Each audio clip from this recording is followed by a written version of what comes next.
Okay, if we could hand back now to our Q&A slide. Thank you very much, David. That, again, a very illuminating presentation there, which I'm sure, looking at some of the questions that have been flowing in through the time you've been presenting both presentations, yeah, it's certainly more than food for thought. Now we'll move to a very brief Q&A session, if we may, for those of you on the webinar. Thank you for your questions that have been submitted. As you know, some have been answered as we go along, but if we could perhaps return to a couple of the more generic questions here. As a business, where can we start to deliver services on the D-Web? And please could I pose that question first of all to David? Yes, so well, every participant of the talk can have a copy of my slides. At the end of my slides, which I didn't show, there are a couple of extra slides which give links, both supporting information I've given, but also some of them indicate where you can get more information about how to go about interacting with the decentralized web. If you're more on the technical side, or you can give it to your techie person, there's information on how developers can just quite easily develop applications to run on the decentralized web, these so-called dApps. And if you're used to developing applications anyway, there's some minor tweaks to the libraries you would use and how you set up the front and back end, which these tutorials can give you. And actually, it's a surprisingly straightforward way to set up a service which could operate on the decentralized web. Okay, a follow-up question. Perhaps to Adrian or Tom. If you can be anonymous on the D-Web, who decides what content is too extreme?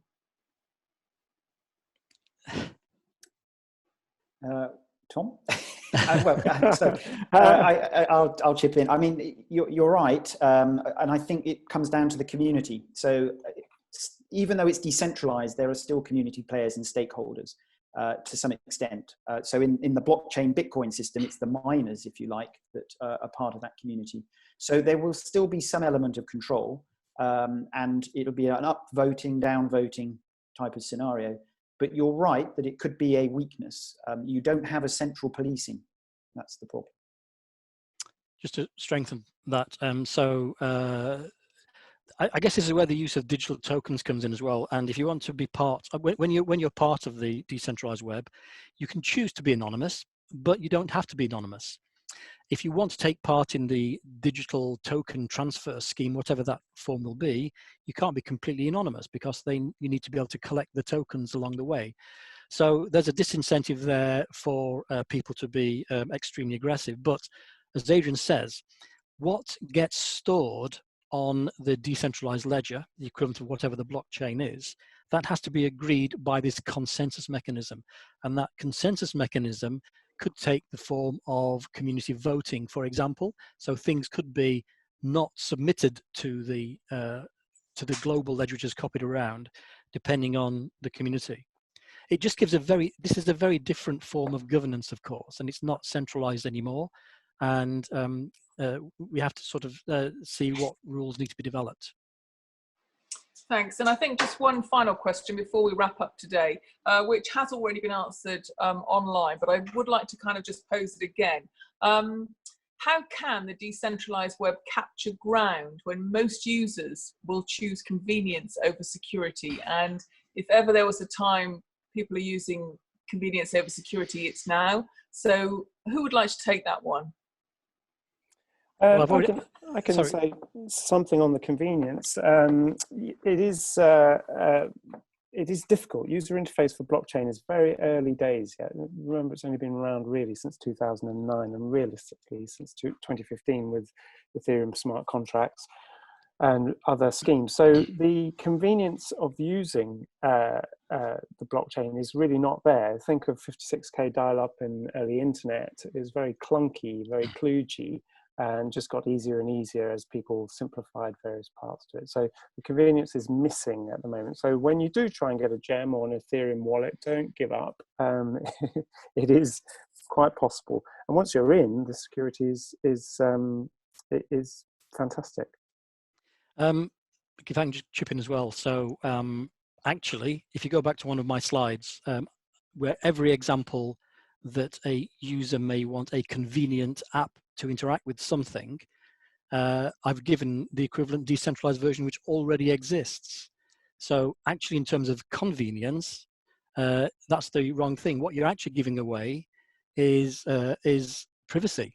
So the question, I mean, it's a good question, but the question is more direct. If it's do you choose privacy over security? So the example of centralized COVID tracking applications, are you happy with that? I mean, the fact that the information is stored centrally, and then centrally, your phone uniquely identifies you despite what they may say. It may be a random number as the phone information is received, but telephone companies know who's paying the money for that telephone number. So it's a trade-off for me between privacy and security. The convenience, I think, will emerge. I mean, just try using the Brave browser. The Brave browser runs on Ethereum. Okay, so it already runs on a decentralized network. You'll find it's faster than most browsers you use, and it's no different to using anything else. Use the LBRY TV YouTube equivalent. There's not many videos on there now, but it runs far more effectively for me than any other cases. So it's already convenient. It's more a case of privacy and control.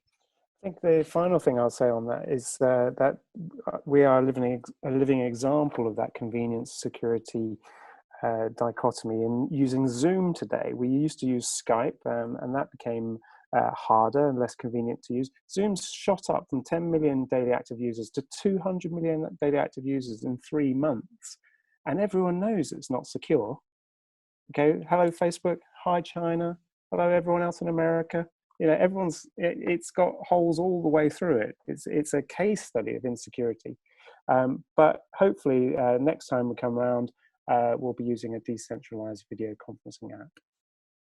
Thank you very much. And thank you to all of our tuners in today and listeners to what has, I think, certainly, should we say, started BetaDen's kind of march on blockchain development, and something that we will be returning to in perhaps more specialist areas related to blockchain over the coming months.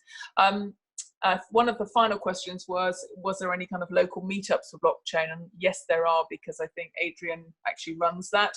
So if you want to kind of drop us an email, we will kind of put you in contact so that you can get details of the blockchain meetup that Adrian and Tom run. Okay. So just to kind of wrap up today, and thank you for the time you've all given to this. BetaDen will be hosting Tech Tuesday topics throughout 2020 online, and hopefully later when we can as physical events, to actually get some face-to-face going with our broader ecosystem and network. So don't forget, if you like this kind of discussion, look at the other titles that are on the website, and also sign up for BetaDen's newsletter, which will also contain information about our cohort founders and other areas of sector information that may be relevant to your companies or your startup. A reminder that the next one is going to take place on Tuesday, the 7th of July, and it will be based with presenters in the drone technology space. One final reminder on Tom's offer today from Blockmark Technologies about actually BetaDen will send each registrant today a signed certificate of attendance in gem format, so that you will be giving away 2 free collectible gems going via the Blockmark Gems service. So thank you for that, Blockmark Technologies. Again, I think that'll stimulate some interest in getting people involved and starting their blockchain journey.